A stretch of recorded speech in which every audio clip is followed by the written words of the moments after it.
Muito obrigado, Sra. Presidente, Srs. Membros do Governo, Srs. Deputados. Este debate que hoje aqui fazemos, por mais esotérico que possa parecer o tema, é muito relevante. Vamos introduzir na legislação nacional regras que defendem os consumidores e defendem de forma mais harmonizada com aquilo que tem acontecido também noutros países, portanto, é algo que é feito em conjunto com a União Europeia. Nós temos alguma dificuldade, no entanto, porque temos muitas dúvidas relativamente aos documentos que recebemos do Governo, temos alguma dificuldade em fazer hoje este debate porque o Secretário de Estado, que tem esta pasta, não está cá e, portanto, ainda assim eu vou colocar as questões esperando que possa obter as respostas. E a primeira pergunta que eu gostava de colocar tem a ver com isto. Há uma discordância entre o decreto-lei, o projeto de decreto-lei autorizado que é apresentado pelo Governo na parte do preâmbulo e depois no artigo 1º, porque diz que estas ações podem ser intentadas nos casos que estão previstos no anexo 1 da diretiva.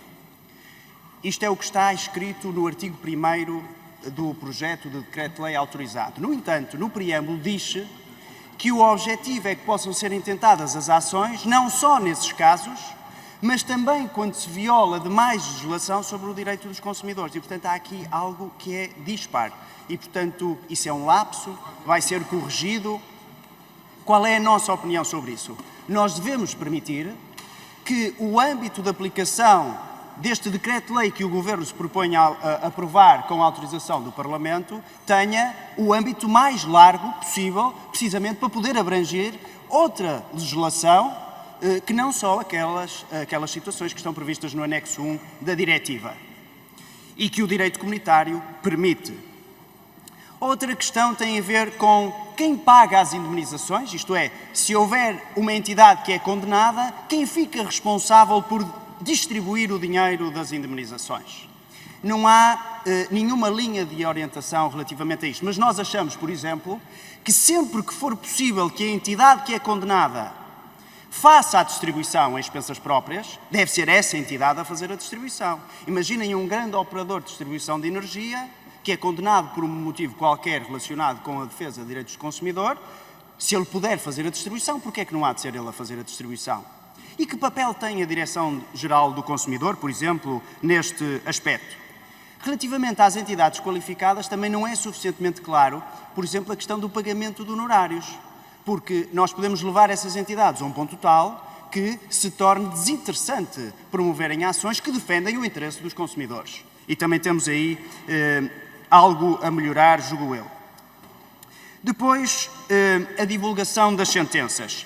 Diz que estas sentenças devem ser divulgadas das mais diversas formas, mas também deveríamos ir mais longe aqui, de forma, por exemplo, a que as entidades condenadas tenham que publicitar isso nos seus sites, por exemplo, ou dar informação aos consumidores. Também aqui ficamos aquém, provavelmente, daquilo que poderíamos fazer.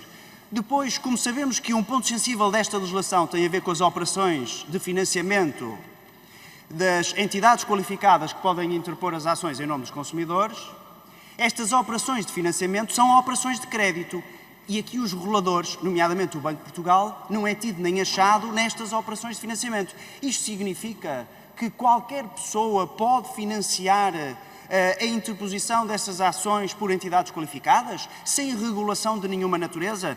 Também nada é dito sobre isso. Aliás, há pareceres que chamam a atenção para esse detalhe. Depois, nós vamos acometer também mais responsabilidades à Direção-Geral do Consumidor, nomeadamente no registro e verificação das entidades qualificadas. E há aqui uma dúvida que nos surge. A Direção-Geral do Consumidor tem os meios humanos e técnicos suficientes para esta nova atribuição? Vai o Governo reforçar esses meios se for necessário? Gostávamos de ter aqui um compromisso do Governo para que não estejamos a aprovar uma legislação que depois morre na praia porque faltam os meios para a sua execução.